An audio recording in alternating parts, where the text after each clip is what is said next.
السلام علیکم ورحمۃ اللہ تعالی وبرکاتہ۔ محترم ناظرین، انشاءاللہ العظیم آج ہم بیان کریں گے کہ نماز میں آمین آہستہ آواز میں کہیں یا بلند آواز میں کہیں۔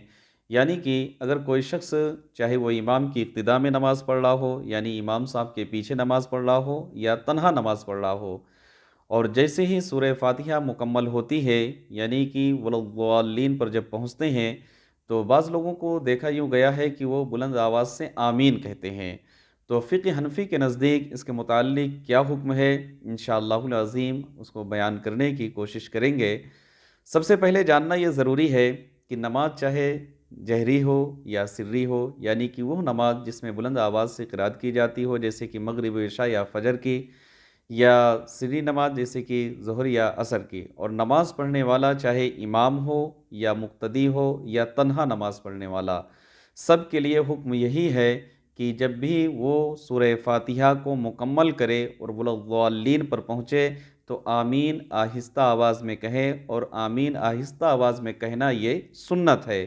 جیسا کہ فتاوی عالمگیری میں ہے کہ جب سورہ فاتحہ سے فارغ ہوں تو آمین کہیں، اور آمین کہنے میں سنت یہ ہے کہ وہ آہستہ آواز میں کہی جائے۔ اور امام و منفرد، یعنی چاہے امام صاحب ہوں یا تنہا نماز پڑھنے والا ہو، دونوں کا یہی حکم ہے۔ اور ایسے ہی مقتدی کے لیے بھی ہے کہ جب وہ امام کی اقتداء میں نماز پڑھ رہا ہو، اور جب وہ ولضالین پر امام صاحب پہنچتے ہیں اور اس نے جو سنا تو آمین آہستہ آواز میں کہے، بلند آواز میں نہ کہے۔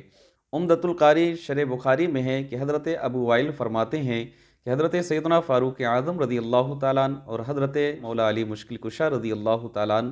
یہ لوگ بسم اللہ الرحمن الرحیم اور آمین آہستہ آواز میں کہتے تھے۔ حضرت سیدنا امام اعظم ابو حنیفہ رضی اللہ تعالیٰ عنہ نے حضرت حماد رضی اللہ تعالیٰ عنہ سے، انہوں نے حضرت ابراہیم نخعی رحمۃ اللہ تعالیٰ علیہ سے روایت کیا کہ حضرت ابراہیم نخعی رحمۃ اللہ تعالیٰ علیہ نے فرمایا، امام چار چیزیں آہستہ کہیں، یعنی کہ اعوذ باللہ من الشیطان الرجیم، اسی طریقے سے بسم اللہ الرحمن الرحیم، اور تیسری چیز سبحانک اللہم یعنی ثنا، اور چوتھی چیز آمین۔ حضور سیدی سرکار اعلیٰ حضرت عظیم البرکت مجدد دین و ملت الشاہ امام احمد رضا خان فاضل بریلوی رحمۃ اللہ تعالیٰ علیہ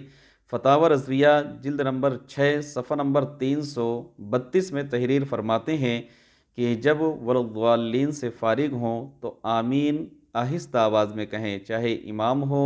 یا مقتدی ہو یا اکیلا نماز پڑھنے والا، اور یہی سنت ہے۔ اللہ تعالیٰ کی بارگاہ میں دعا ہے کہ مولا تعالیٰ ہم تمام کو اس مسئلے پر عمل کرنے کی توفیق رفیق عطا فرمائے۔ السلام علیکم ورحمۃ اللہ تعالیٰ وبرکاتہ۔